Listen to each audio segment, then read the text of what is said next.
63तमः सर्ग 63वां सर्ग श्रीराम का विलाप। अपनी प्रिया सीता से रहित हो राजकुमार श्रीराम शोक और मोह से पीड़ित होने लगे। वे स्वयं तो पीड़ित थे ही, अपने भाई लक्ष्मण को भी विषाद में डालते हुए पुनः तीव्र शोक में मग्न हो गए। 1 लक्ष्मण शोक के अधीन हो रहे थे। उनसे महान शोक में डूबे हुए श्रीराम दुख के साथ रोते हुए गरम उच्छ्वास लेकर अपने ऊपर पड़े हुए संकट के अनुरूप वचन बोले। 2 सुमित्रानंदन, मालूम होता है मेरे जैसा पाप कर्म करने वाला मनुष्य इस पृथ्वी पर दूसरा कोई नहीं है, क्योंकि एक के बाद दूसरा शोक मेरे हृदय, प्राण और मन को विदीर्ण करता हुआ लगातार मुझ पर आता जा रहा है। 3 निश्चय ही पूर्वजन्म में मैंने अपनी इच्छा के अनुसार बारंबार बहुत से पाप कर्म किए हैं। उन्हीं में से कुछ कर्मों का ये परिणाम आज प्राप्त हुआ है, जिससे मैं एक दुख से दूसरे दुख में पड़ता जा रहा हूं। 4 पहले तो मैं राज्य से वंचित हुआ, फिर मेरा स्वजनों से वियोग हुआ, तत्पश्चात पिताजी का परलोकवास हुआ, फिर माता से भी मुझे बिछुड़ जाना पड़ा। लक्ष्मण, ये सारी बातें जब मुझे याद आती हैं, तब मेरे शोक के वेग को बढ़ा देती हैं।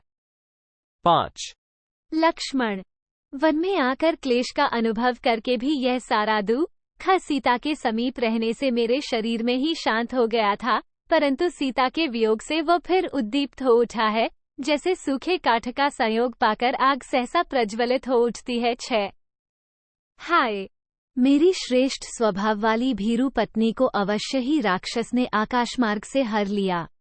उस समय सुमधुर स्वर में विलाप करने वाली सीता भय के मारे बारंबार विकृत स्वर में क्रंदन करने लगी होगी। 7 मेरी प्रिया के वे दोनों गोल स्तन, जो सदा लाल चंदन से चर्चित होने योग्य थे, निश्चय ही रक्त की कीच में सन गए होंगे। हाय, इतने पर भी मेरे शरीर का पतन नहीं होता। 8 राक्षस के वश में पड़ी हुई मेरी प्रिया का वह मुख, जो स्निग्ध एवं सुस्पष्ट मधुर वार्तालाप करने वाला तथा काले काले घुंघराले केशों के भार से सुशोभित था, वैसे ही श्रीहीन हो गया होगा, जैसे राहु के मुख में पड़ा हुआ चंद्रमा शोभा नहीं पाता है। 9 हाय, उत्तम व्रत का पालन करने वाली मेरी प्रियतमा का कंठ हर समय हार से सुशोभित होने योग्य था, किंतु रक्तभोजी राक्षसों ने सूने वन में अवश्य उसे फाड़कर उसका रक्त पिया होगा। 10 मेरे न रहने के कारण निर्जन वन में राक्षसों ने उसे लेकर घसीटा होगा, और विशाल एवं मनोहर नेत्रों वाली वो जानकी अत्यंत दीनभाव से कुर्री की भांति विलाप करती रही होगी। 11 लक्ष्मण, यह वही शिलातल है जिस पर उदार स्वभाव वाली सीता पहले एक दिन मेरे साथ बैठी हुई थी। उसकी मुस्कान कितनी मनोहर थी। उस समय उसने हंसकर तुमसे भी बहुत सी बातें कही थीं। 12 सरिताओं में श्रेष्ठ ये गोदावरी मेरी प्रियतमा को सदा ही प्रिय रही है। सोचता हूँ शायद वो इसी के तट पर गई हो, किंतु अकेली तो वो कभी वहां नहीं जाती थी। 13 उसका मुख और विशाल नेत्र प्रफुल्ल कमलों के समान सुंदर हैं। संभव है वो कमल पुष्प लाने के लिए ही गोदावरी तट पर गई हो, परंतु ये भी ठीक नहीं है, क्योंकि वह मुझे साथ लिए बिना कभी कमलों के पास नहीं जाती थी। 14 हो सकता है कि वह इन पुष्पित वृक्ष समूहों से युक्त और नाना प्रकार के पक्षियों से सेवित वन में भ्रमण के लिए गई हो, परंतु ये भी ठीक नहीं लगता, क्योंकि वो भीरू तो अकेली वन में जाने से बहुत डरती थी। सूर्यदेव, संसार में किसने क्या किया और क्या नहीं किया, इसे तुम जानते हो।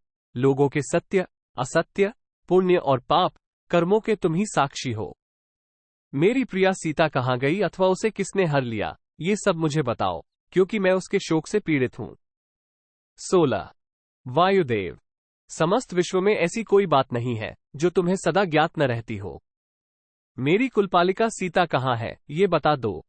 वो मर गई, हर ली गई अथवा मार्ग में ही है। 17 इस प्रकार शोक के अधीन होकर जब श्रीरामचंद्र जी संज्ञा शून्य हो विलाप करने लगे, तब उनकी ऐसी अवस्था देख न्यायोचित मार्ग पर स्थित रहने वाले उदारचित सुमित्रा कुमार लक्ष्मण ने उनसे ये समयोचित बात कही। 18 आर्य, आप शोक छोड़कर धैर्य धारण करें, सीता की खोज के लिए मन में उत्साह रखें, क्योंकि उत्साही मनुष्य विश्व में अत्यंत दुष्कर कार्य आ पड़ने पर भी कभी दुखी नहीं होते हैं। 19 बढ़े हुए पुरुषार्थ वाले सुमित्रा कुमार लक्ष्मण जब इस प्रकार की बातें कह रहे थे, उस समय रघुकुल की वृद्धि करने वाले श्रीराम ने आर्त होकर उनके कथन के औचित्य पर कोई ध्यान नहीं दिया। उन्होंने धैर्य छोड़ दिया और वे पुनः महान दुख में पड़ गए। 20 इत्यार्षे श्रीमद् रामायणे वाल्मीकि आदिकाव्यरण्यकाण्डे 63तमः सर्गः। इस प्रकार श्री वाल्मीकि निर्मित आश्रामायण आदिकाव्य के अरण्यकांड में 63वां सर्ग पूरा हुआ। 63